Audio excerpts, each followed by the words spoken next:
All right, thanks. So I'm going to just go into screen share mode here for you guys, and just cover some kind of new products that I found of interest, and kind of speak to some a couple of music recommendations, and then we can kind of open up to questions and or any discussion. So I'm going to disappear from the screen, and I'm going to share my slide deck here in Google Docs. So. Okay, and I'm going to go into presentation mode here as well. So, okay, so thanks everybody for joining again for this digital focus group. Turns out that my partner David Snyder is away in business on the East Coast somewhere, and he's been pretty busy the last few weeks. So it's just going to be me tonight. So what I've done, I've just gathered some products I think that you may find of interest, some links to some reviews and content. We can chat about those if you want. I don't have any experience with any of these per se, just kind of things that have come up since we last met around the very end of October. So there's some noteworthy new DACs. There's a company, I believe, that's in Denmark called Socris that I've been hearing things about. And I had not heard of these guys until the last month or so. But they make a series of quite affordable R2R ladder DACs, and I'll send the slide deck out for you guys later after the meeting. We can distribute it to you guys. But there's hypertext links here, so you can link directly to the page. In fact, I'll just do that right now, so you can kind of see it. So this is Socris website, and this just describes the stack. The nice thing is they're quite affordable. That's Socris. This 2451's their high-end DAC. The guys at Super Best Audio Friends, they kind of used to be kind of a headphone DAC audio forum. Some of them are branching out more into 2-channel speaker-based audio, but most of them are headphone guys. But Marv, the founder of this forum, I have it in the next slide, has a pretty comprehensive review of it there, and it's only about $1,100 bucks. So, and Anthony mentioned Socris, I believe, at one of our member mixers a couple of weeks ago. So, yeah, go ahead, Tony. Yeah, no, I was mentioning one because there was one for sale on USA Audio Mart, which got scooped up. I was considering it, but I just made a pretty big investment in an audio note kit, so I had to pass on it. But they're really nice. I have heard the lower one. It's the unbalanced one. I think it's the 1421 that you have there. The other one at the 2451, I think, is balanced and unbalanced. But the thing I found interesting as I was doing some research on what DAC I was going to try next, Denafrips was also on the list, and they used the same, they used the Socris board in their DAC. They obviously architect it a little differently. I mean, it's a totally different DAC than Socris, but they do use the Socris board. And there are some other OEM arrangements that Socris has. So the architecture, the board architecture is pretty real. Obviously, at those price points, they're cutting corners in some places, but I think it, for the money, it's a great value. I certainly can't extrapolate on, is it worth 2 times as much, 4 times? I mean, it's worth whatever you think it's worth, but I wouldn't let the price scare me into thinking it's not a good quality piece, because it's quite good. Yeah, Marv, when he reviewed the 2451, said he was really, really impressed, and he's a pretty picky guy. He just reviewed a couple of weeks ago a $5,000 or $6,000 DAC, although those guys tend to be skeptical of anything above the price of an Yggdrasil. So when you kind of come in and post something about that, they kind of get like, who are you with your $5,000 DAC? Kind of, it's a weird culture there. But anyway, but Marv's a good guy. He's knowledgeable. He's been one of the testers for Shed Audio over the years and stuff, and he's got kind of the writing capability and the, I think, knowledge base to kind of write reviews about these kinds of products accurately, so people can kind of make an informed decision about where they'd be a value proposition for them. And I believe they've also reviewed this Socris in the past as well, this 1421. So there's 2 RTR DACs I've heard really good things about. Tony's heard good things about them as well. So if you guys are interested in something in that ballpark and you want to try an R2R DAC, those might be worth investigating. They also function as headphone amps, so you could, try them out with your headphone amplifier or headphones of choice. The third one here is the Shitmodius DAC. This is a new DAC platform that came out probably about 6 or 7 months ago. It's only $200. It is not a multi-bit DAC. You can upgrade it, I believe, to a multi-bit DAC, but it uses an AKM chip. It's only $199, but it does have their new USB specification that's in-house called Unison, which I've heard really good things about. So Stephen Stone, on the next slide, you'll see, wrote a review of that in the Absolute Sound. So there's a reference you can check out there. And then I've been still evaluating the Lampezator DAC for the last couple weeks now that it's been running. It's been about 2 weeks or so. Tony was very kind to send me an EML 5U4G to evaluate, which is, not only is the DAC fabulous, the tube is fabulous too.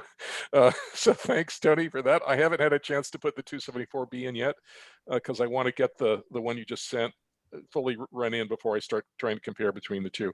So I'm going to give it a couple. It doesn't take much to get those tubes up to speed. I think Yeah. 20 hours at the most. How long? Sorry. 20 hours at the most. Okay, 20 hours. Yeah, I haven't listened to it. Hear much improvement after a few hours, but okay. Everybody's ears are different. So, Stephen, okay, cool. while we're on the subject, I could add a little information about that Sulcrest if you'd like to hear, or perhaps sure. Shopping on the. Yeah, go ahead. Jump in. Yeah.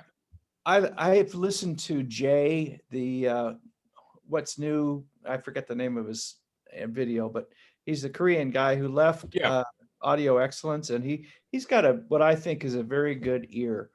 And he describes what he hears very well. And so I tend to believe what I hear from him more than a lot of other people.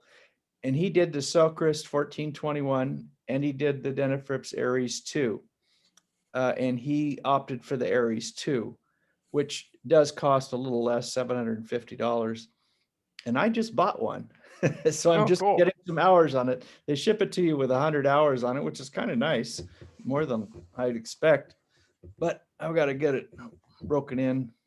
So far, though, right off the bat, it sounds better than my Oppo 205. Oh, nice. Cool. Well, keep us surprised on that as to how it goes when you get more hours on it, because I've been kind of, thinking along the lines of a Denafrips stack, and I certainly couldn't afford the Terminator, but I've heard great things about the Denafrips stacks as well. So I'd welcome your kind of, sharing your experiences, over a longer course of time as it kind of runs in for you. So sure, be happy to. Yeah, that'd be great. So anyway, I'm very much enjoying the Lampezator. It's really pretty amazing. I'm sure there's some folks here that have had some experience with other Lampezator DACs in the past. There's a guy on one of the forums that I know that is in San Francisco. He's got the Amber DAC, I believe. And somebody was asking him about Lampezator, and he said, the Baltic 3 is, really, really good. He really likes it a lot. He's, again, saying it's still breaking in, but he said if you can't afford it, the Amber is also a great DAC to consider. So it's nice that there are some things that are kind of at this level that are, reasonably within the price of affordability. I think the Amber is about $3,800 or something like that US. So again, I'm hearing, through my networks of folks that I kind of, am in touch with, good things about both of those. So it's nice to kind of, see things developing. Personally, I really like tube products. And a tube DAC is pretty cool. It's a lot of fun. One of the most impressive DACs I ever heard we talked about this at the member mixer last week, was Gordon Rankin's wavelength DAC. He made a DAC, I think, with a tube rectifier and a couple of other tubes. I forget what it's called now, the cosecant or something like that. And it was very, very impressive as well. So that was some years ago. So there's some reviews that are actually publishing at the same time. I mentioned last session, or last time we met, about the Cambridge Audio CXN V2 network streamer. And that John Darko did a very good review of it. One of the things he liked about it, in particular, even though it has a built-in Saber DAC, and again, I'm kind of On Saber DACs. I've heard, good ones and others that are not so good, but he was pretty positive about it. And he said one of the things that was nice, that it did really nicely, is that it switched, when you switch sources of music, like if you went from one player type to another player type, that it just did it on the fly. You didn't have to go back and reconfigure the DAC like I have to do, for example, with this PHY data server, between that and Rune, I have to go into Hasu and my SODEM and reconfigure the engine that the network renderer is using and blah, blah, blah, blah, blah. This just switches on the fly. Just boom, you can go from Bubble UPnP to Rune just like that. So, and it's only like $10.99. And there's a review of it by Muse Kostanovich. That's a pseudonym, but he liked it quite a bit, and I think it's probably quite a good value. So if folks are interested in getting into streaming, and again, we kind of talked about this in our first meetings, like probably a pretty good idea not to spend huge amounts of coin if you want to explore this area. This might be something worth considering. Again, the Shitmodia stack I just talked about, Stephen Stone has a review in the current issue of the Absolute Sound. The Socris 1421 that Anthony was just talking about, there's also a review by Dick Olsher in there that you can read. And then SFAS, Super Best Audio Friends, Marv has got a pretty comprehensive review on the Socris there. And he's written quite a bit of reviews in the past, so he's quite detailed in his reviews. And then there's this, I just watched this the other night, Hans Beekhausen, who I think very highly of in terms of his content. He's a no BS, kind of very knowledgeable guy, and I like his reviews.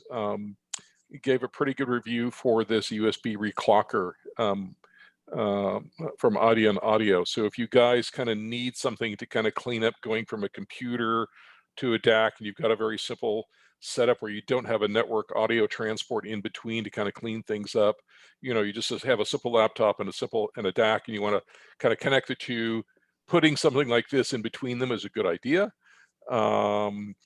There's other products like this, like Uptone makes one. I think it's the Stephen. They're in the $300, 300 euro price range typically. They're not super expensive. I don't know the exact price on this. I think you can go to the website here in the link and find out. But yeah, they're generally in the $350, $400 price range for these things. Would that function between, say, a regular DAC that just had a wall wart and or any kind of DAC? Would it offer improvement? Do you to say what I have? Yes. So okay. Hans actually did a specific example of this. So for example, he first tried it on his Orlick Aries G2. And he said, like, to his DAC, and I forget what his DAC is at the moment, but he said, the Orlick Aries G2 pretty much does such a good job of cleaning things up. This didn't really make much of an improvement. So he said, I just wanted to create a situation where it would demonstrate what the improvement is. So he said, I just took a laptop and I took a DAC, and I just was running straight USB from the laptop to the DAC, and it didn't sound very good. We kind of been saying this for a couple months now, right? Don't do that.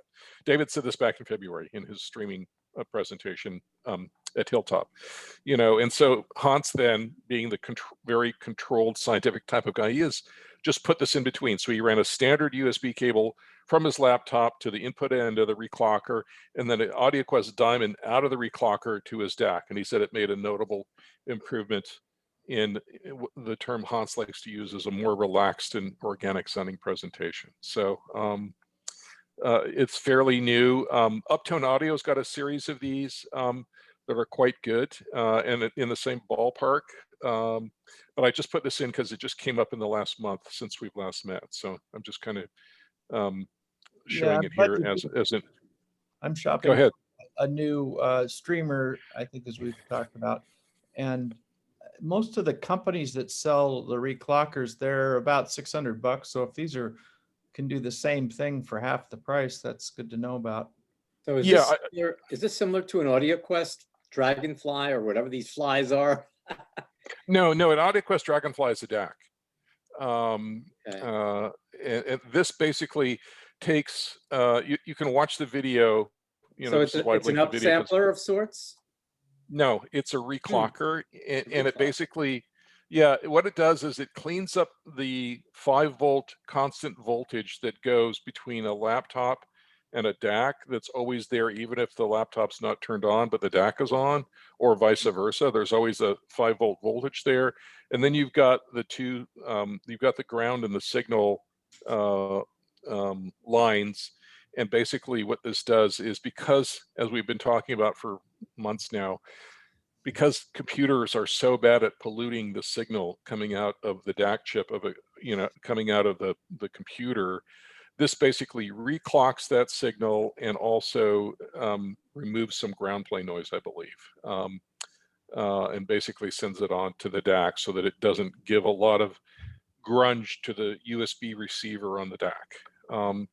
And I've tried these in the past. The first one I bought was from Shit some years ago. It was the Weird, WYRD, and I think it was only 110 bucks or so, and it made a notable difference. And I actually used that until I got my Sonora Micro Rendu, but it did make an improvement. In fact, if you guys ever want to try that, shoot me an email. I'm happy to just send it to you guys and you can try it out, because I was going through my stuff the other day and Weird was in my box of digital stuff I don't use.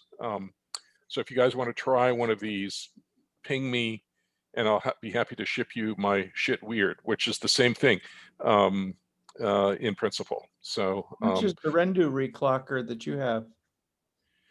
I don't have the Rendu the Sonora. Sonora, didn't you say? Oh, no, sorry. the Micro Rendu, Jeff, or whoever asked that question. Yeah, is network audio transport. It's a network audio bridge. Okay, so it's not a reclocker. Uptone also makes let me go to that page real quick. Let me stop share here real quick, or let me just get out of this and I'll just show you guys. So this ISO region you see here for 325 is exactly the same thing functionally as that other one I just had on the slide deck. Okay, but this has been out for a number of years now, so I didn't include it because this is not a new product. Okay, that's appeared in the last month or so. This thing does exactly the same thing that other thing does, right? There's a picture of it here. And again, this was designed by this is the Christec CCD 575 clock here that reclocks the signal. It's a very good crystal oscillator. It's a femto clock. But John Swenson designed this. John Swenson knows what he's doing. This was a very successful product for them. If I were going to buy one of these when I had a situation where I just had a laptop and a DAC and I need to kind of run a USB cable between them, I would put this in between it. What if you have a streamer and a DAC? You have a streamer and a DAC. Do you need this or not? I think it depends on the streamer. Again, that's an open-ended question because I don't know the specifications of the streamer. If it was an Orlick Aries G 2.1, no. Right. Sotem sells, yes, Sotem sells something like this to use in conjunction with their SMS 200 Ultra Neo. And I guess if I didn't have a nice optical setup with an optical module and cleaning everything up before getting to the Sotem with an ether regen and all that stuff, I'd probably consider something like that, or at least try it out and see if it would work. But theirs again is pretty pricey. I'd probably go with the ISO region because John designed it and it's affordable. So okay, but this is not a reclocker, but you pointed Greg, to do you think it is a reclocker. It is a reclocker. It is a reclocker. Okay. It's just trying to learn the terms. Yeah. So let's just back up. Let's just back up here, move up the ladder of abstraction. Okay. David and I have been talking since day one about this concept of having something we call a network audio transport, so that you can move your computer as far away from the DAC as possible. The further, the better, right? Take use of the inverse square law, get rid of all that, electric and magnetic radiation and stuff, that's spewing high bandwidth garbage into your speaker cables, and which are acting as antennas and feeding it back into the amp to be amplified as noise. That's the purpose of a network audio transport. It's a low bandwidth computer that's specifically designed for audio, and its only job is to take Ethernet in and put out USB to a DAC. Okay. network audio transports like the Orlick Aries G2.1, which sells for $4,300 or something like that, is a really, really good one. And you don't need anything before or after it to get very good streaming performance. My SOTM SMS 200 Ultra Neo was Hans's choice before he got the Orlick. Okay, it's 1/4 the price of the Orlick. It's a really good one too. And so, go ahead. Tell me which one was a good one for 1/4 the price? The SOTM SMS 200 Ultra Neo. What's the name of the company? SOTM? SOTM is an Asian company. It stands for Soul of the Music, but they go by the acronym SOTM, or the initials SOTM. Jeff, if you have the slides from the first couple of meetings we've done, there's links in there to that, but I can send you a link offline if you want. Okay. And also the name of the US distributor, which is Crux Audio. Yeah, well, I'm curious because I'm very close to buying an Inuus like today or tomorrow. I mean, I'm going to buy one, so I just need to know what other things maybe I should look into. So we're diverging here a little bit, but that's fine. I gave serious consideration to getting an Inuus Zen Mini, I think, the half-width chassis one, which is, again, I think about $1,200, because... Yes, that's correct. Yeah, so Darko did a really good review of the full-size Zen Inuos back, I believe, in 2018 or 2019, first part of 2019. I gave a lot of consideration to buying that, but if I remember correctly, that also functions as like a Roon nucleus. So it has a high bandwidth processor in it, computer processor.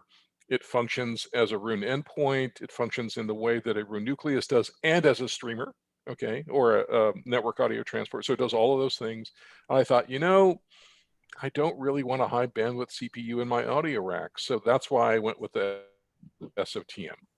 That was my rationale. Yeah. That being said, I've heard nothing but great things about the Inuos. Okay. Yeah, so, and that's what I've heard too. And I think the one up from the Mini that you looked at, which is just the regular Zen, I found a guy who will sell it for $2,200, which is, no tax. You pay the freight from somewhere. Anyway, that's not a bad price. Yeah, that's a good price. Yeah. But a reclocker would make even that sound better. What you're telling me, right, Stephen? I don't know, because I don't know how good the Zen is. I haven't heard one. I don't know the specification of its clock, how, like, one of the reasons I bought this SOTM SMS 200 Ultra Neo is it's got an $800 clock in it above the regular SMS 200. So the regular SMS 200 was a smaller device in a similar shaped chassis, and then they upgraded it by putting in an $800 clock into that on top of it, which made it, took a $450 product and made it a $1,200 product. Okay. Well, $1,200 is still pretty reasonable. It comes with its own power supply. It's not a wall wart. It doesn't come with a power supply. I bought a Keese's P3. They sell, Jeff, a $500 dual output, dual pole power supply for it that they recommend. But I bought a Keese's P3. Bought that, you would be about the same price I'd be on the Inuus. I'm just no, I'm still. Yeah, so I got this on a Memorial Day sale, so I saved about $200 on it, and I bought a Keese's P3 for $399. So I'm about $1,400 in, all in on my streamer setup, or my network audio bridge setup, including the upgraded power supply, including the Keese's P3. Yes, and the nice thing about the Keese's is it's also will drive 2 devices. So it will power. This one will power 579 on the first, and then 9, 12, 15 on the second. I'm only using it to power the SOTM right now. I'm thinking of ordering a Gotham cable from Ghent Audio to power my ether region to see if it would be better than my Uptone power supply, just sonically, but I haven't done that yet because I haven't been willing to spend $150, on a new DC cable. So anyway, long story short, but Sodom does sell something like this ISO regen that kind of matches the Sodom case shape and everything else that I've heard good things about. Sodom is a good company. They put out really good products. People are very happy with the engineering. They're very smart people. I think May is the woman that most people are in contact with if they contact them directly. The nice thing is with Sodom, you can always send it back for upgrades. Like if I wanted to upgrade this to add like a CyberShaft clock via clock port, I could send it back for $200 to upgrade this chassis to accept an external clock. I could send it back for the cap upgrade if I wanted to for another $200 or so. So you can work with them to upgrade yours over time if you want, or you can order it all at once, you know. So that being said, if I didn't have kind of this optical setup that I have here, I'd probably get something like the ISO regen, you know, to use with the Sodom, but I haven't yet. So it sounds really good. So I hope I answer you guys' questions about what these do. If I were in the market for a reclocker, I'd probably go with Uptones because I know Alex, I know John. They've got credentials, you know, they've got credibility with me because of John's very impressive credentials. Anyway, you know, I hope, so did I answer your question about what this does? My Any question? questions? Oh, Just the gang as a whole in terms of what this does, where it goes, why you would use it. I think so. Okay, I'm not hearing anybody kind of saying, I still have questions about it. So anyway. I have a quick question, it's Terry. Sure. I missed some of the earlier versions of this digital meeting. I'm poking around the website here, the audiophile site. I can't find either YouTube links or links to the slides you talked about a minute ago that are available. Is there a way we can get those? I can't find them. So you can just search on YouTube for San Francisco Audiophile Society. And so the prior meetings are on our site there. And I think that both of the prior digital interest group meetings link the slides. So it should all be there. Okay, I found like the ones where we had the sort of celebrities, but I didn't see the digital. Okay, I'll try YouTube. Thanks. Yeah, we don't have that many videos, so you should be able to find. Ask All right, one, so one quick question. Yeah, sure. So I've heard we say don't connect computer or whatever directly to the DAC. Yeah. So I have the weird shit currently from my server into the weird into the DAC. Uh-huh. The upgrade to the weird is, which product was it again? Was it the one you just showed, the ISO regen? Oh, so I don't know that ISO regen is better than weird. They're all kind of the same type of product. I was impressed with what weird did. I've not heard the ISO regen. The ISO regen is more expensive than what weird was when it sold, what, 4 or 5 years ago or however long ago. When did I buy that thing? I think I bought it about 5 years ago because I bought my Uptone in end of 2016. So I'm thinking maybe 2014, 2015 timeframe. I bought weird. But I did hear clear improvement with it, so I left it in the system. I don't know if shit is selling it anymore. You know, they've discontinued, for example, their ITER product, which was their, I believe their USB to SPDIF converter, which was also really quite good as well. I sent it to Gregory Morgan. And I said, put this between, you know, use a SPDIF cable between your laptop and your DAC, you know. Well, why should I do it? It sounds good. It's just try it, Gregory. So months went by. Gregory, I finally convinced him to put it in. He calls me on the phone. I can't believe how good this thing sounds. I said, I told you that 3 months ago. Anyway, but that's no longer available. So I don't know if Weird is available or not. I'd like to pipe in. Gregory, you're on. It really was amazing. Yeah. It was amazing. Yes, it was. Yeah. So Gregory got there in the end, and he was amazed as I was. It was. I'm glad you got there. Go. Yeah. So it just goes to show that this is why, and Gregory and I have lots of long conversations about audio, but we had a long one about like why this works the way it did. And the reason is that when Mike Moffat was saying for years and years and years that USB sounded like ass, he was right. And wasn't really until Shit came up with their Gen 5 USB modification for their DACs that they started to get pretty decent. And this is why, in fact, they went with the Unison implementation, which I was referring to here for the Modius, and which they feel is the best one yet. And so as an interim stopgap solution, they made this ITER product. And I bought it and I was shocked as to how good it was. And I realized when I put in ITER that I thought I knew how good my Gunyer was until I put in ITER, and then I realized I had no idea how bad the USB really was.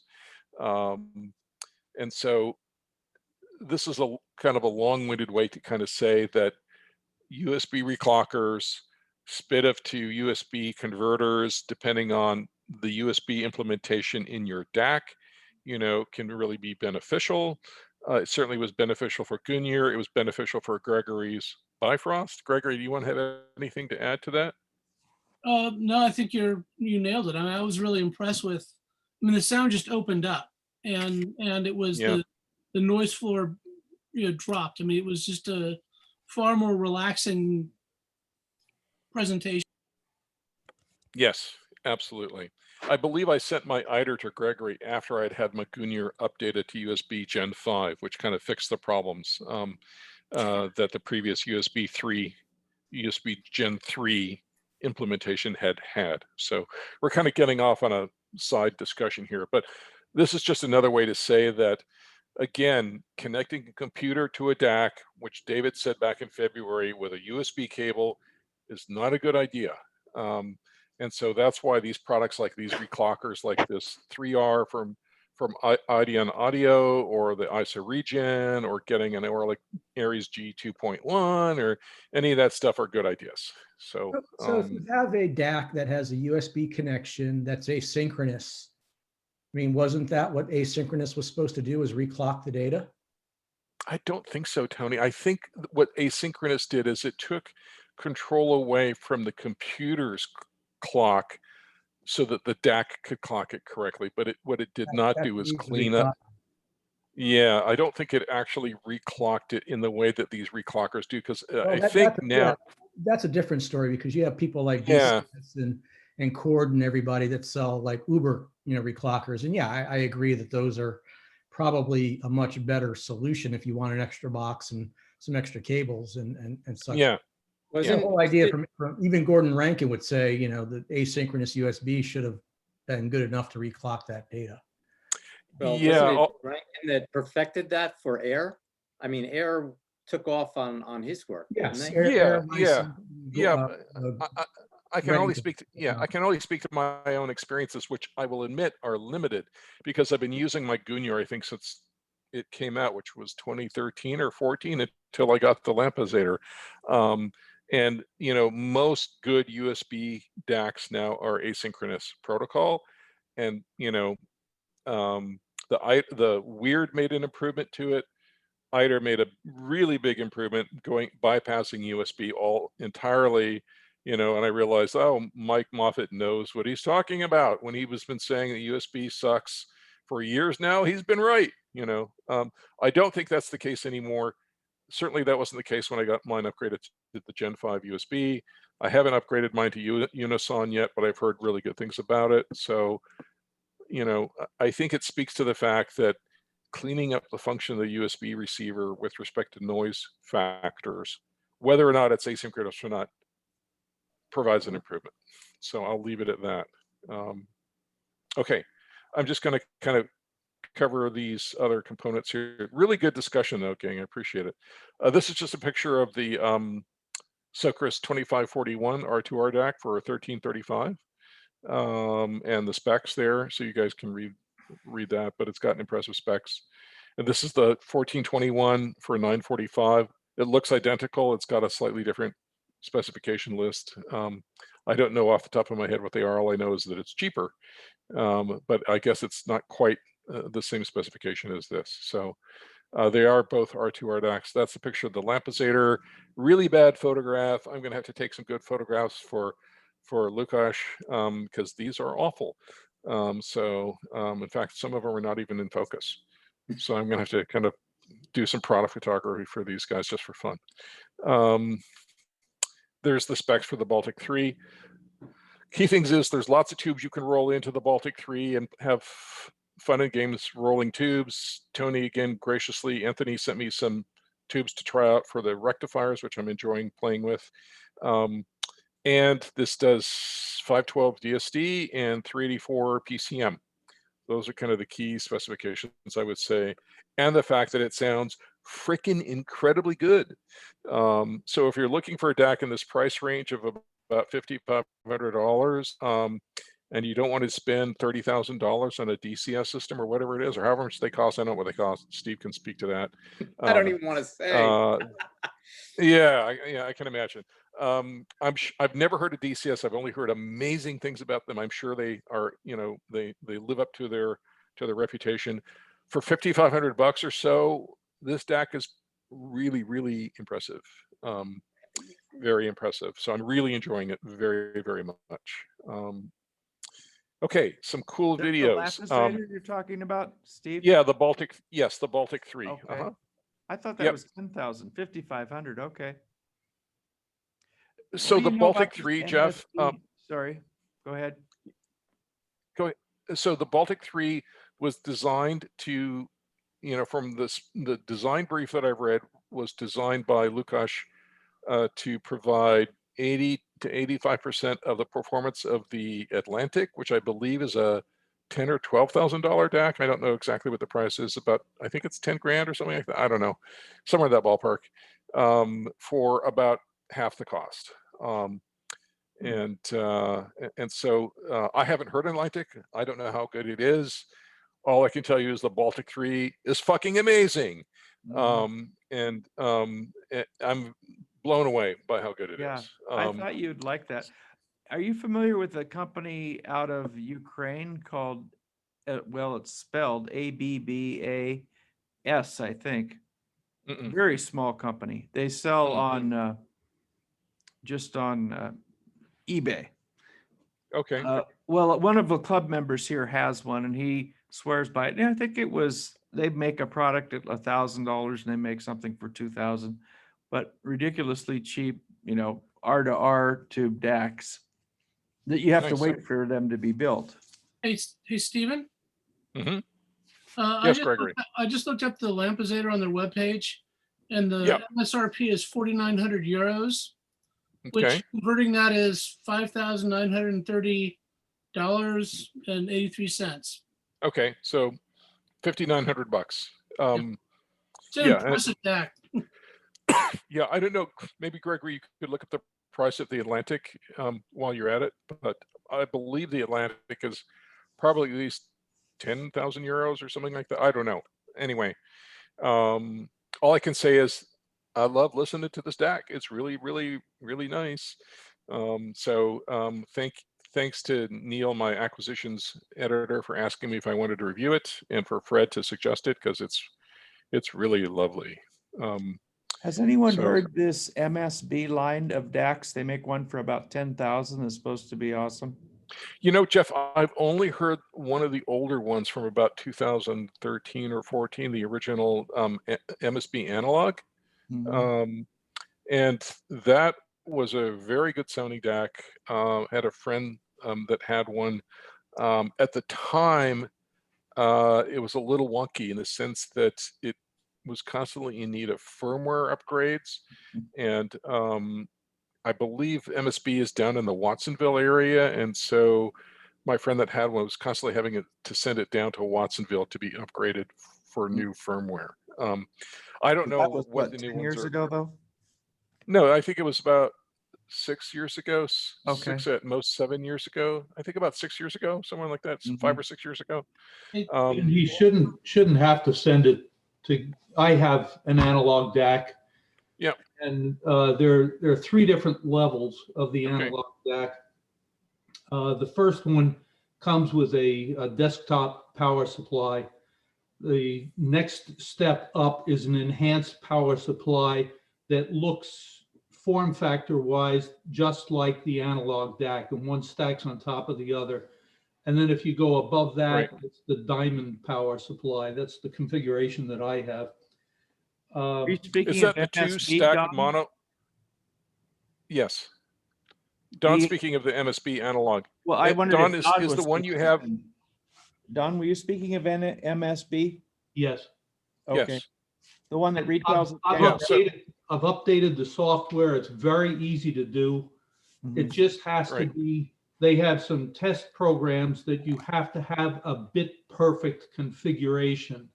If you don't have a bit perfect configuration, there's something wrong with your system, then you won't be able to, the firmware will not update. Hmm. But Okay. they Right. give you the And test that- files and That that, might have been, make sure that that's not an issue, and I've never had a problem with it. Yeah, I've never had a So, problem Don, with I have an analog deck as well and a Premiere, but I've never had a problem with my analog deck. And updating the software, it's like Don says, you download a file from their website and you play that file through your deck and it updates the software. And I think Good, I've only that's had good to to do know. that once, so. okay. Hey, Stephen, Yeah, let me just ask Don a question real quick. So Don, is yours the one that has the two identical external power supplies that then plug into the DAC unit itself? That No, kind of I have stack on top of? I have the Diamond, which is another level up. Okay, What's So the it was retail of yours, actually- Don? The Diamond was not designed for the analog DAC. It was designed for the Diamond DAC, which is an even more expensive DAC. But the Diamond power supply winds up being an enhancement when you plug it into the analog DAC. right. My friend had the one that had the two stacked, I believe, external mono power supplies that then Yeah. went into the DAC unit itself. So it was a 3-level stack, right? No, Maybe there's that was the original. Oh, that's an older deck. That's not the analog Yes. deck. Yeah, that's not the All right, analog DAC. All right, The I don't MSB is remember a local company to you guys in San Francisco that almost pioneered some of the DAC business. Is that the way I understand it? Mhm. And are they considered to be top level products, or what do you Oh, guys know yeah. about that Oh, company? yeah. Yeah, MSB wasn't the company started by Brassfield? That's what it stands for, MSB, Mark Brassfield. And Okay. he left, and then it was taken over by some other folks, and they got into the DAC business. I believe these are all ladder DACs, right?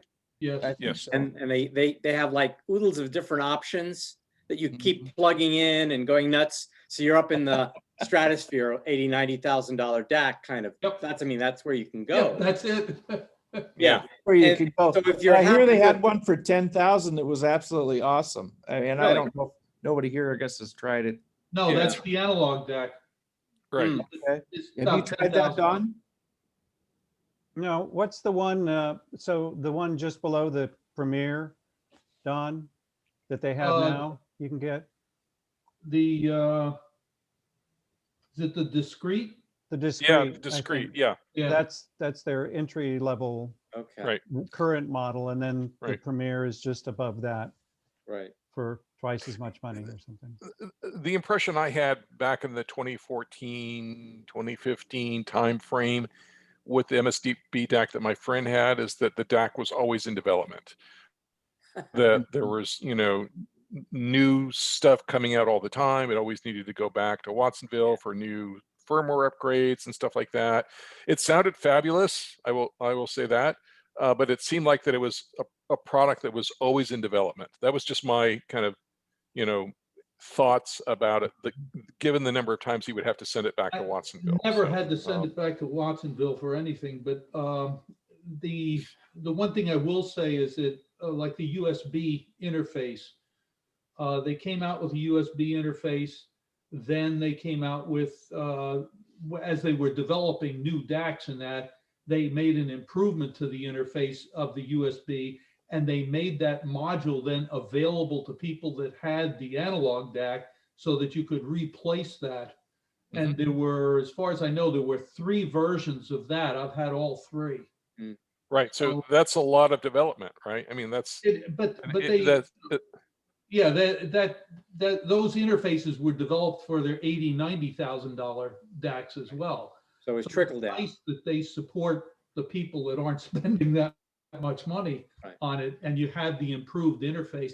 One of the third one had the MQA capability. Yeah. It added that.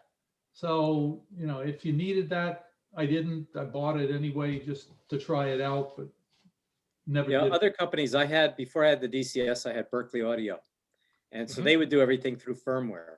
And they had also the same kind of issue of, if you wanted to get an update, you'd have to download a file, or they'd send it to you on a CD or something like that. And then, like you say, everything had to line up so the thing got accepted. It was sort of kludgy, very But kludgy. Berkeley was limited to 96K, Mhm. and the MSB would do DSD files. Right. Yeah. Yeah. Yeah. Yeah. And so every company has its approach. I mean, SHIT Mhm. obviously limits the top end in terms of the kinds of files it can handle. Yeah, And- it'll do 24/192, but it won't support DSD. It won't support Right. MQA. You know, their view is that 99.95% of recorded music is PCM, Right. and their view is that the most important attribute for any recorded music, whether it's digital or not, is the quality of the mastering. Yep. And they're just not going to go down that road. Right. They did make a DSD DAC back in 2012 time, or nine or 10 or whenever there was all this hullabaloo about DSD. They made a little DAC called the Loki that they sold for 179 bucks. It was a DSD only DAC, did not do PCM. It sounded absolutely fantastic. They sold none of them. I mean, I think I'm probably one of their 50 customers that bought one. Right? You can't buy it anymore. It was really, really good sounding. But it's just like, we made our point. We made a DSD DAC. Nobody bought it. Right? So it is what it is. It's like DVD audio, right? I mean, it's sort of a limited thing, Yeah. Well, Yeah. MSB sells a lot of their product to the recording industry and to Hollywood. A lot of their stuff. Yeah. Yeah. A lot of this stuff is a way to obtain marketing fees, I think, or licensing fees. But I don't want to get off on all that. I want to kind of come back to the topic at hand here. Good discussion. I wanted to talk about these two videos. There's a 3-part series I'll link next time, maybe in parts 2 and 3. John Darko's got a really nice video called Back to Basics, How Streamers Work. There's a link there to it. And you guys can check that out on his website. He does a really good job of explaining the basics, which I think would be really helpful for this group. And Hans, bless his heart, has another one called How Network Audio Players Work. So we've been having a lot of discussion for our newbies that are getting into this. How do these things work? Why do I need something like this? And good old Hans put one out on how network audio players work. So I think very highly of both of these guys. I think these guys are putting out probably the best content, along with Steve, on the internet right now in terms of video quality. So, as Joe Bob Briggs would say back in the day, check them out. Yep. Okay, music. These are not new recordings. Steve knows this recording that I'm referencing here. Probably both of them are great. Both of them are fabulous. Actually, almost anything that Oscar Peterson put out was fabulous. Yes. And I can tell you the vinyl on the Oscar Peterson is fantastic. Yeah. Speaker's Corner did a great reissue of that one. Yes, I have the vinyl. The vinyl is fantastic. This is a DSD recording I have, I believe, that I bought from Chad's company, Super High Res, I think, or something like that, I believe, back in the day. Anyway, it's fantastic sounding and wonderful performances. I think you guys would agree the musical performances are really superb. This Concerto de Aranjuez by Rodrigo with Pepe Romero and the Academy of St. Martin in the Fields on Philips is fantastic. Recorded in Watford Town Hall in the UK, which is one of the best spaces to record an orchestra in the world. The dynamic range on this puppy in Roon is 20. It's crazy. So really spectacular recording, but more importantly, the musical performance is just as impressive. So and the way they mic'd yes. Pepe is fantastic. Yes. I mean, you hear his strumming away even in the loudest passages of the orchestra. It's crazy. That's absolutely correct. The orchestra can be going hell bent for leather, and you can hear Pepe playing perfectly clearly against the background of the orchestra. It's amazing. It's really, really good. Yeah. Plus, it's really beautiful music as well. So, highest possible recommendations for those. Although Miles Davis did a nice job on this too. Yeah. Anyway, so these have kind of become references for me for viewing and stuff, because they're just, again, a delight to listen to musically, and they're beautifully recorded and mastered. So this is stuff from last time. I don't know if we want to get into it. I can't remember. Did we kind of discuss? We may have run out of time in terms of discussing these things, about kind of setting up Rune and your first install experience. I don't remember that we covered these things. I think we kind of ran out of time, or not. Anyway. Yeah, I don't think we've gone into Rune in a lot of detail.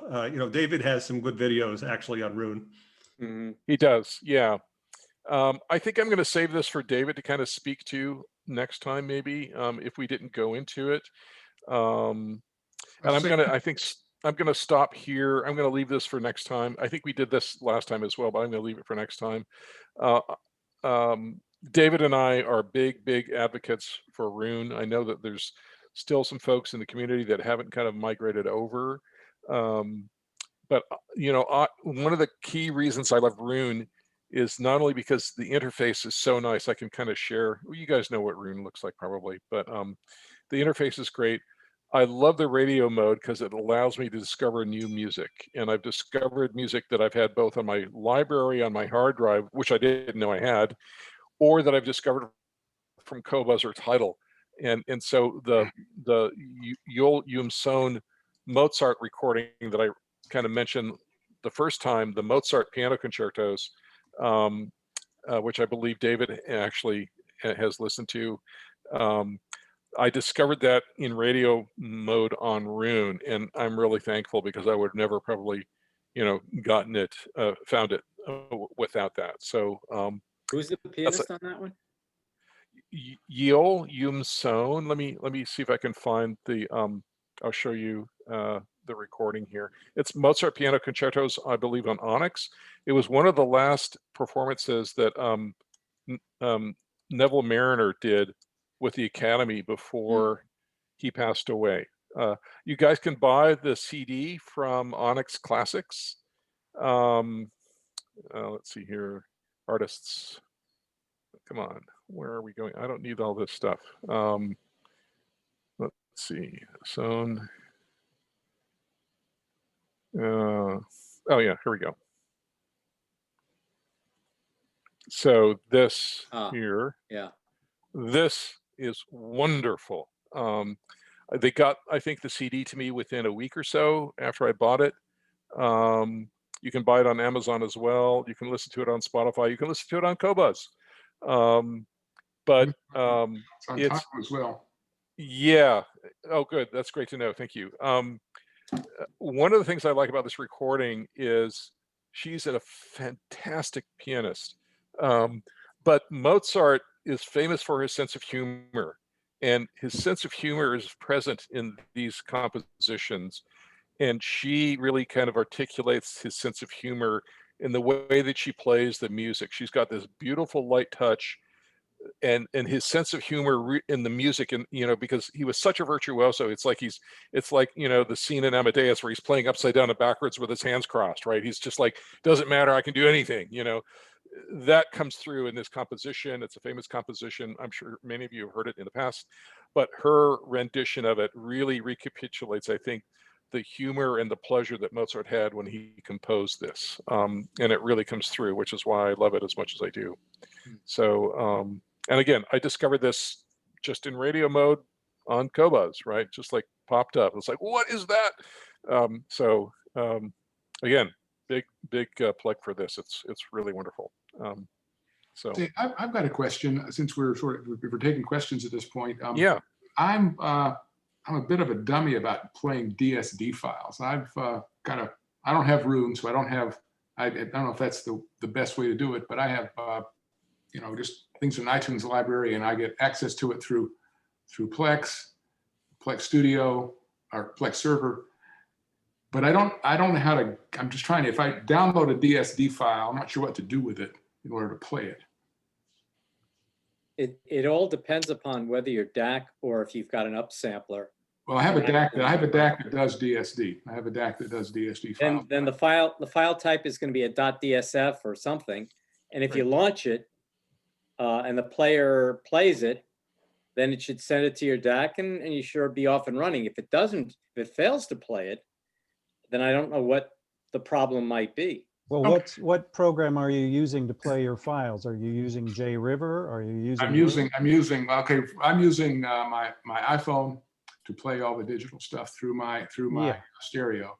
Yeah. Well, that's iTunes will limit you. You won't be able to play DSD files. Well, it's not. I'm not using iTunes for that purpose. I'm just either streaming Tidal. I've got this thing called Plex, which has access to my hard disk. I don't know. You know about that, Stephen? Plex server normally has been used for video, so I don't know what its audio capabilities are really. Well, I know that it plays audio because I've been doing it. Sure. But I don't know if it does. I haven't tried a DSD file yet with it, so I don't know. But I don't know how to. I imagine. See, what I do to import files is I go to iTunes and I import them into my music library. You can download stuff. You can download DSD files for free from what's the free place that the main thing is to go into Plex and find the configuration file structure and the preferences, or I don't know what you're running this on. If it's running on. Where are you running Plex right now? I've got an iMac and I'm running it on that. Okay, so you're running on iMac. So Plex itself is configurable, and you have to be able to go in and identify what it is that you're going to be trying to play. Because a lot of times it'll limit you, or it'll start off saying, I'm only going to play the following formats, or the following bit rates, or whatever. And I haven't used Plex. I'm a Kodi kind of guy. but Plex, I would think Plex should be able to do it. I would think so. I just haven't. Anyway, I'm gonna give it a try. I guess I'll download a couple of files and see if I can get them into the library and see if Plex. Unfortunately, I don't know anything about it, Phil. So I'm sorry, I can't help you. When you import a DSD file into your music library, what software are you using to do that? So you're downloading something. Is it going into a library someplace that then the room looks at? Is that what's happening? It's going to an external hard drive. My DSD content was ripped from a Sony PlayStation 3 version 1 some years ago by a guy that some friends and I paid a lot of money to. I think we paid him $2,000 to rip a bunch of stuff, or $2,500 to rip a number of things, and he had a protocol. I don't know what it was. And then I bought DSD downloads from both super high res from Chad's site. Also back in the day, so you can download DSD directly from Chad's site at super high res. I believe the Ben Webster and Oscar Peterson is how I purchased that. I can download the file. I can go to the web browser and find a place that has it, download a file onto my hard disk, and it'll be in the downloads folder. So then what do I do with it? Then you move it from the downloads folder to whatever Rune, and I'm assuming you're talking about running Rune, right? No, he's using Plex. If you're running, just tell Plex where the file's at. Plex has got its own repository. You have to be able to point to it and say, here's the media that I want to grab, and that's the media that I'm going to manage. Plex is using my iTunes library. And so it goes to the file that has music from iTunes. I guess I could just dump it into that. Folder. You don't want to dump it into your iTunes library, because iTunes will not recognize it. That's right. I'm not using iTunes to play it. I'm just it doesn't. It won't. No, it won't work if it's. The problem is that Apple manages the iTunes library. Other third parties can't get to it. That's right. That's the problem. Well, I know Plex has a feature that allows you to tell it where your music is at. So Plex scans the iTunes music library and shows me all the information. In fact, it's interesting. Plex pulls up all of the metadata for these files, even where iTunes doesn't. It finds album covers and art. Right, but here's the thing. I think the key point is, you don't want iTunes to import that file. No, period. I agree with that. So because Larry is right. it will not work if it's in an iTunes library. Now, if I copy it to the folder where the iTunes music is, yeah, that's what I'm not thinking of having iTunes do anything. If I just dump it Yeah, into the folder, Yeah, I guess I I just can have to make sure that iTunes is not aware that you put it there. that's Yeah. correct. That's Right. correct. That's Yes. not the best idea though. maybe I could just point Plex to a different folder that has SD So files. Yeah. I have my iTunes stuff because I use my portable, like my iMac and like the little things, and they won't read the portable Apple stuff will only read up to 48. So I have that. But then I have another place where I have all the same things plus DSD and high-res FLAC, all of the high-res stuff have another place. So you need to, instead of doing that, Phil, you need to get information on how Plex works.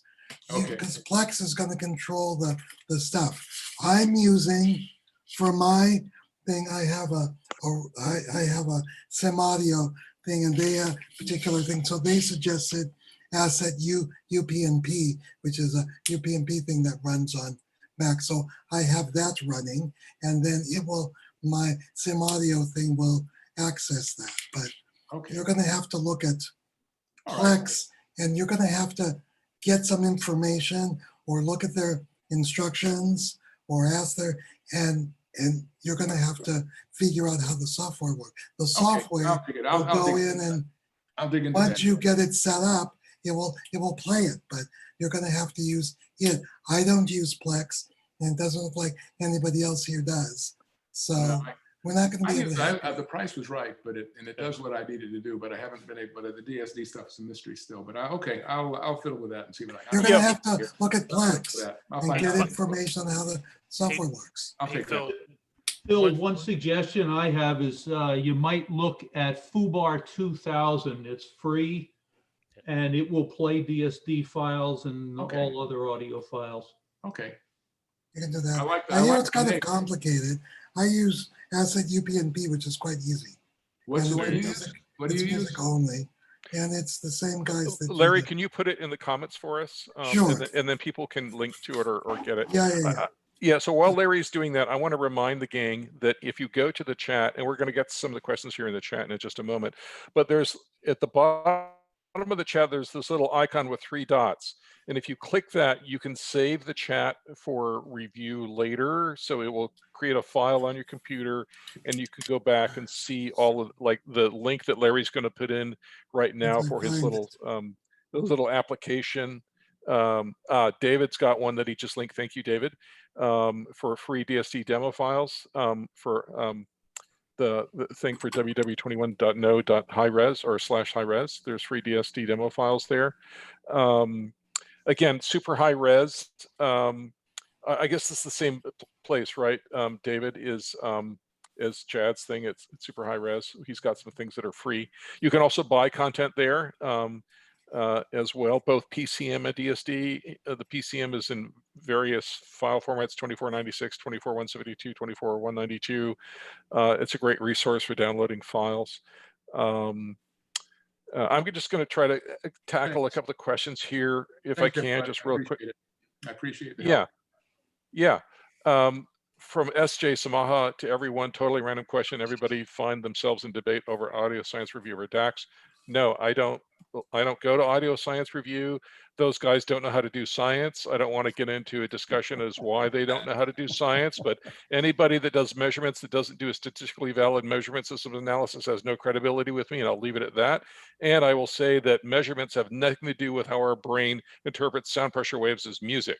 So as far as I'm concerned, I don't even get into it with those guys because it's a waste of my time. What group was that? I'm sorry, you said it so fast I couldn't pick it up. Audio science review, right? It's getting back to the whole Hirsch-Hauck thing of the late 50s about, only doing measurements. You don't need to listen to an amplifier. It's only the measurements that matter. It's all bullshit, right? They're flat earthers. I don't want to.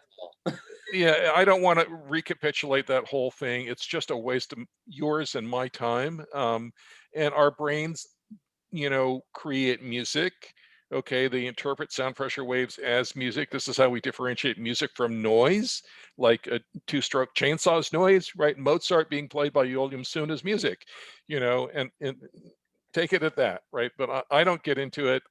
I have better things to do with my time than to deal with these knuckleheads. And so that's my 2 cents on it. There was a question by Bruce on what's the best link for server to dock. I don't understand. Bruce, are you still on? I don't know if Bruce is on. I don't understand the question. I think he meant to DAC. Oh, to DAC. Oh, I'm sorry. What's the best link for server to DAC? I think the best link is optical, personally. I've discussed that at length here a number of times, but again, I think the most important thing is do not connect a USB cable from your laptop to your DAC. So, there's lots of options. We've discussed them at length about it since we started. A network audio transport is a great way to do that. Even a little micro Rendu for $3.99 from Sonora is a great way to do that. So that's the best link. Or you can spend $4,000 on an or like Aries G2.1 or a SODIM, whatever. Francesca, I don't know if you had a question or not. I'm glad you're here. She said, can we go through the slide deck first and then open it up? I'm hoping that we met her requirement or request for that. Oh, Blue Coast. Blue Coast has got some great stuff as well. I think that's Koki Marenko's thing for DSD. She does wonderful. So I will say that I haven't found DSD to be any more compelling audio-wise than PCM, with the possible exception of Cookie's recordings. And I think the reason for that is that Cookie's just amazing at making recordings and mastering them. She is. So, and there are free files on her website that you can download and try. Yeah, so she's really, really good at recording and mastering. And I think that, and she does it as DSD, and that's great. I think the real reason that these sound so wonderful. My problem with those is Go ahead, Gregory. I've not heard her do any recordings that I actually wanted to listen to performance-wise. Okay, well that's that again. I wish that were different because they sound wonderful. Well, and right, but you're talking about the anyway. I'll say something about DSD sounding better than PCM. The nice thing is a lot of these places that you can do free downloads, they let you try a PCM, high-res PCM file, and then the same music in a DSD. So you can hear how it sounds on your system.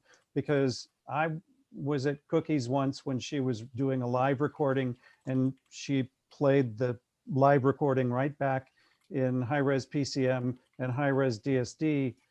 And love you, Cookie, if you watch this video. But both Jason and I said, I think the PCM sounded better.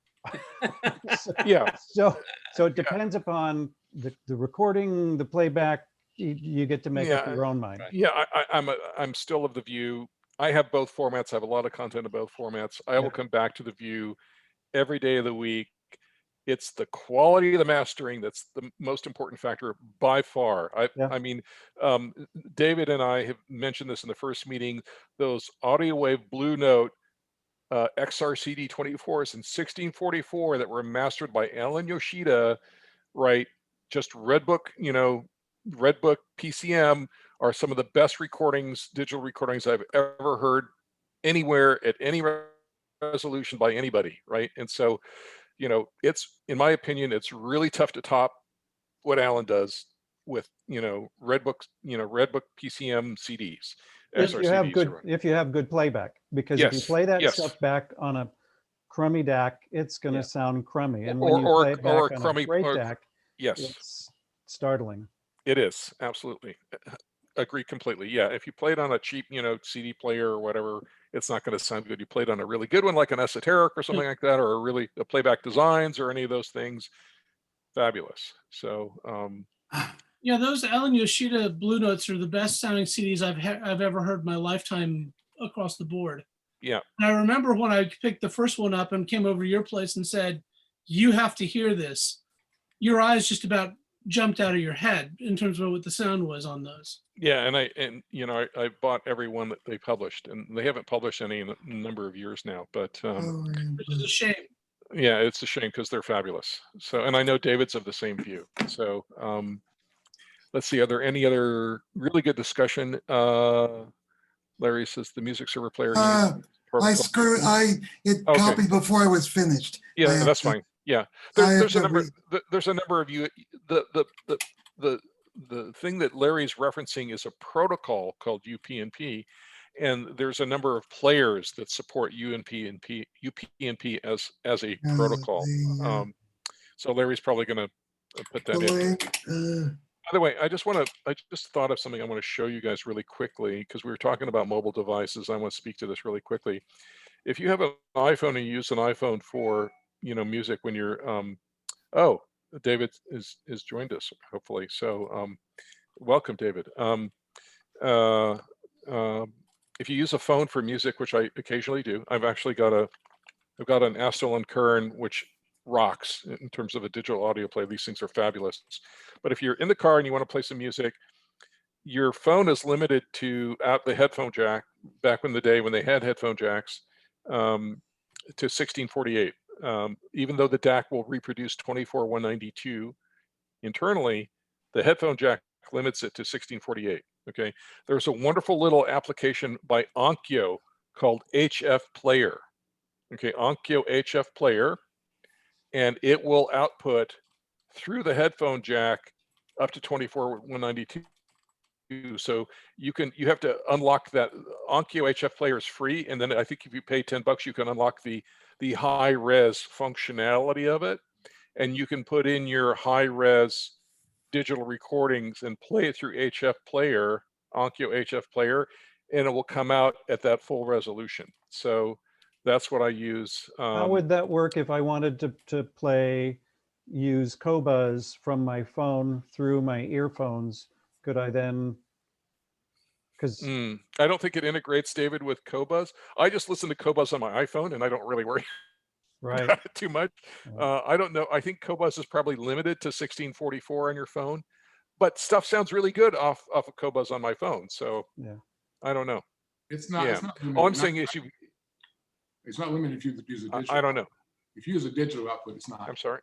If you use the digital. Oh, okay. So if you use the lightning port, okay, that's great, Phil. Thank you. That's right. Okay, I'll have to try that. I'll have to try that because I just got one. Yeah, you should definitely try that. Yeah. So what Phil's referring to is one of these little cables, right? That basically plugs into the lightning port here, and it's got a 3.5 millimeter stereo jack on it, and you can plug in your headphones of choice and use that. The only issue is that you can't then charge the phone if you're using it for your headphones. So you have to buy a dual slot thing, and anyway. But that's good to know, Phil. Thank you. And then that you could listen in high res, I guess, in Qobuz on your phone too, which is really nice. So I learned something new. That's great. Anyway, I'm not sure if but the Onkyo, I'm not sure if that will pick up the high res. I know that if I run it through my Dragonfly, that does it at 2496. Yeah, okay, that's good to know. Yeah. So anyway, I just want to tell you guys about Onkyo HF Player. If you've got stuff on your phone, you want to play it back 24192, that's the way to do it. And it's not very expensive. I think it's $10 or so. So we're coming up on 8 o'clock. Yeah. Go ahead. Question for Phil, actually, about the Dragonfly on the phone. Yeah. Last time I checked was probably 10 years ago that you couldn't get digital audio out of an iPhone. It was either a headphone jack or you paid them big royalties to get it to digital. Well, it's the digital goes into the Dragonfly because the Dragonfly is a DAC, and then the Dragonfly you put a 3.5 connector onto it with RCA output, RCA jacks on the other end, and plug it into your stereo, or else plug it into your headphones. So that's my question. So they now allow that, so you can use the Dragonfly to get right at the digital stream and use a better DAC than what's in the phone. Well, no, yeah, it's exactly. You plug the there's a Lightning to USB adapter you get. Yeah, I've got it here. And then you plug the Dragonfly right into that. Cool. Yes. Audio output out of the Dragonfly goes directly to whatever source, whatever. Yeah. So you want to go it. Phil's talking about something that looks like this. Okay. And it's got the Lightning connector on the end, and then there would be a USB This one has got, you know, the lightning on the end, but you can buy one with USB on it. And then your Dragonfly would go into that. And so and has then you would anybody plug your, compared the sound of that versus the phone's own DAC? the Yes, Dragonfly? yeah. The it's much Dragonfly better. smoke, the Dragonfly smokes the DAC in the iPhone. Looks like. That's what I was Right, thinking. Okay, plug that's in. that's what I wanted to confirm. The Dragonfly would be, you could plug do it, right- because last time I checked, that Apple didn't allow that, so. Yeah, Yeah. Well, but Yeah. still, Oh, to thank you. get high res, you still need something running on your phone that will let you output the, if you're using iTunes, you're not going to get out of your Dragonfly, which is fine, but Yes. it's limited to 48 because right. Oh, no, I got room. so you I- need some other it will do it with other software, not with iTunes. Yeah, I've got Cobuzz now and. Yeah, room. that will work. Yeah. Okay. Or Onkyo HF will work also. Onkyo HF. Yeah. HF? If Okay. any of you guys run into an ISO file that actually is incorporating DSF, there is a utility, a free one from Sonore that he puts out. It's called ISO to DSD or DSF.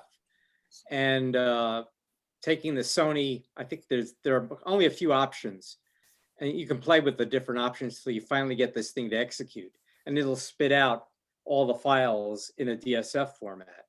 Because I've run into people who actually put things out on the internet, you know, and they'll throw up a here, take my ISO file. It's got all my DSF stuff on it, and you have to figure out a way to unpack it. I mean, we run through these things all the time, and there's probably the reverse of that, like DSD to ISO, and I mean, there's just an endless number of different conversions that take place. Some of them are, you know, from I'm trying to remember the name of that group that does open source stuff. Can't think of their name, but Archive.org. no, it's another organization that is just, it's an open source based organization that seems to create all kinds of nice utilities and pieces of software.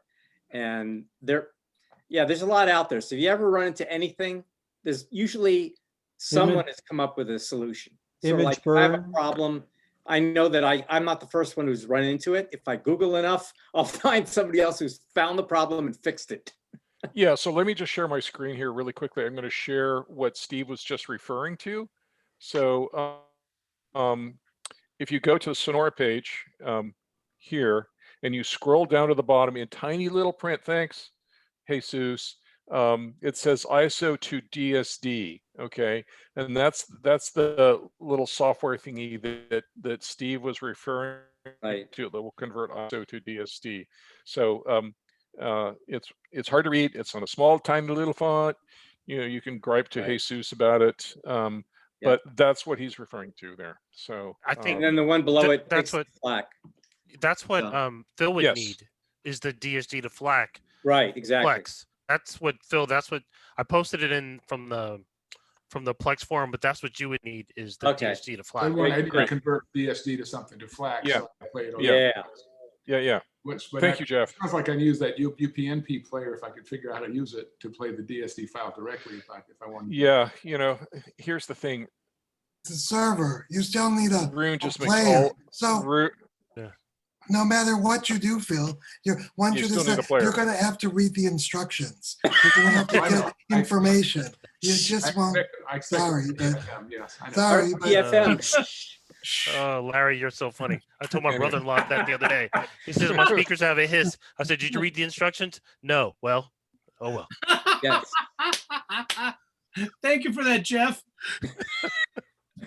Larry's just trying to be diplomatic. Ha Yeah.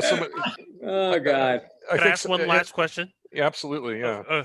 So, AES or AES EBU. Yeah, I saw a streamer that I think kind of does what you were saying before, where it disconnects the DAC from in my case, the server, but then it puts it out over your wireless network, your Wi-Fi, and then it just brings it in. I just don't know, like it says I2F or I2S. It's I squared S. It's actually I squared S is the protocol, and I believe the PS Audio Direct Stream Digital supports I2S as an input. Here's the thing. It's not a standard implementation as a communications protocol. It's actually the protocol that DACs use internally in their internal circuitry to kind of move data from one place to the other. And really then good. It works really good, yeah. But I don't know anything about it, Jeff. You'd have to kind of, maybe ping the guys. There's a really helpful guy at PS Audio, a really nice guy, young engineer that works there that might be able to answer your question. But it's not a standard kind of, communications protocol between two, for lack of a better term, external devices, like a server, a network audio transport, and a DAC, right? Although I have sitting underneath my Mac, not working right now, is some stuff from a company called Audio Alchemy that was bought out by ELAC. And the guy who ran Audio Alchemy is wonderful. He's willing to talk to you or communicate with you. I can't remember his name. He's got the white hair, the white bushy hair. You know what I'm talking about? Well, Steve and David Snyder will tell you everything you want to know related to Raspberry Pis, because I see your question is related this to is using specific to I2S, because I have the DMP and the DD. Basically, there's an integrated communications facility between these two things, and they're either can use AES EVU or they can use I2S.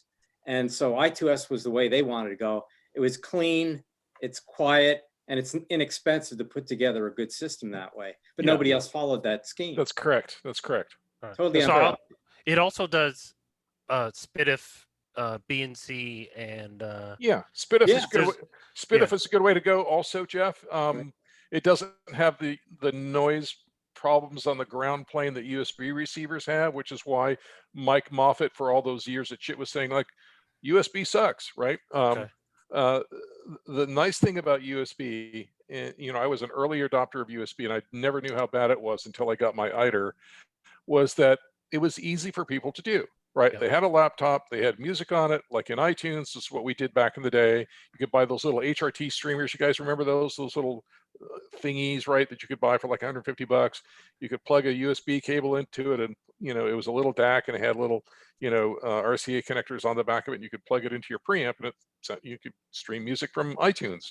That's kind of how everybody started. So that's kind of how USB got going. And then it was really Gordon Rankin that made USB workable with his asynchronous protocols, with the AirQB9 back in the day. That was really one of the first really good sounding USB only DACs. And some of the folks here, I'm sure, remember that. And it was a really good sounding DAC. Gordon's a brilliant guy, right? He knows what he's doing. So anyway, we're just past, no worries. We're just past the hour here. I think this was a great discussion tonight. It was nice having other folks kind of, contribute to the discussion. So thank you guys for participating. And we'll see you guys. Oh, I know what I would like to do.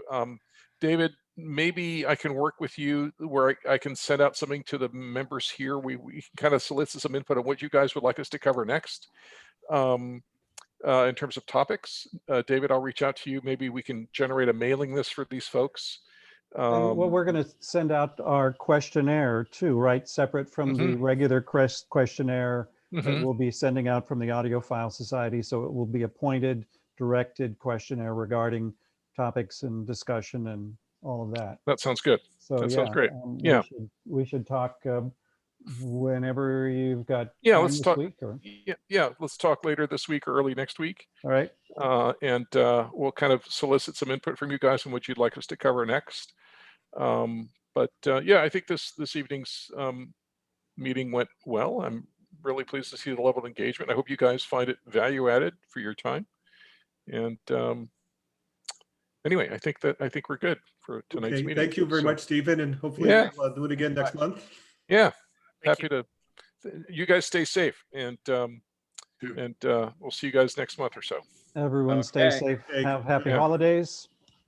Good night. Thank you. Night. 2021 is almost here.